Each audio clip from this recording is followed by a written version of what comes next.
ఈ కాలంలో యువకులు కానీ యువతులు కానీ త్వరగా పెళ్లి చేసుకోవడానికి ఇష్టపడట్లేదు.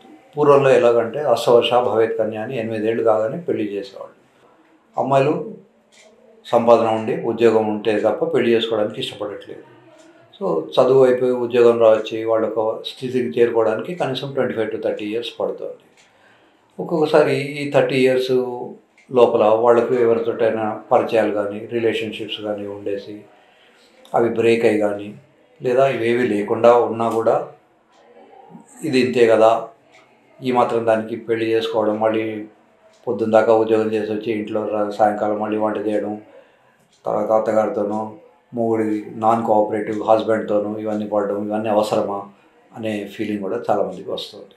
అందుకని కూడా పెళ్ళిళ్ళు చేసుకోవట్లేదు.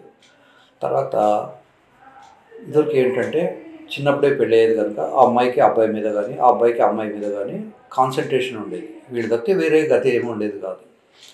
సో అమ్మాయికి వాడు పెళ్ళైంది కనుక హస్బెండ్ మహావిష్ణువుతో సమానం, దేవుడితో సమానం అనే ఫీలింగ్ ఉండేది. వీడు కూడా పెళ్ళైంది కనుక అమ్మాయి మీద మోజు ఉండేది. ఇప్పుడు పెళ్ళి చేసుకునే వయస్సే 35-40 ఆ ఏజ్లో చేసుకుంటున్నారు. 35-40 ఇయర్స్లో రిప్రొడక్షన్ తగ్గిపోతుంది. సామాన్యంగా 35 ఇయర్స్ తర్వాత పిల్లలు పుట్టే అవకాశాలు తక్కువవుతాయి. 20-25 పుట్టినంత హ్యాపీగా పిల్లలు రావాలనుకుంటే సో పిల్లల్ని కనడం అవసరమా, అంత అవసరం అనుకుంటే సర్వేట్ మదర్స్ అని ఉంటారు.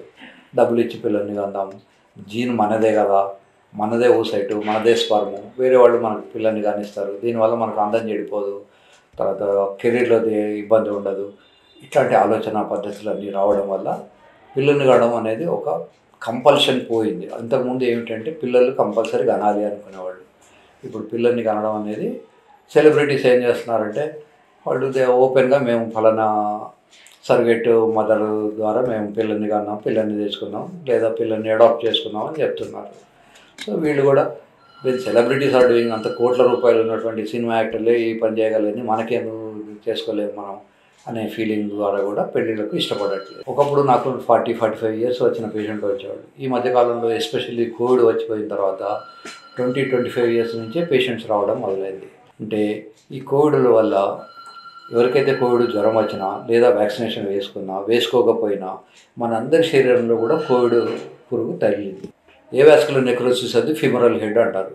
ఈ తుంటి బొక్కకు ఇట్లా హెడ్ ఒక బాల్ లాగా ఉంటుంది. దానికి సన్నటి గొట్టం ద్వారా రక్తం వస్తుంది.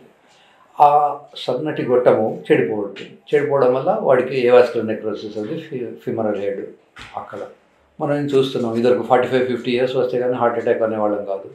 ఇప్పుడు ఫ్రెండ్ పెళ్ళిలో వీడు డ్యాన్స్ చేస్తూ రోడ్డు మీద పడి చచ్చిపోతున్నాడు. ఎందుకు ఇట్లా అవుతుంది? ఈ కోవిడ్ వల్ల రక్తనాళాలు డ్యామేజ్ అయిపోయి హార్ట్కి వెళ్ళాల్సిన రక్తనాళాల్లో డ్యామేజ్ వచ్చేసి వాడు చచ్చిపోతున్నాడు.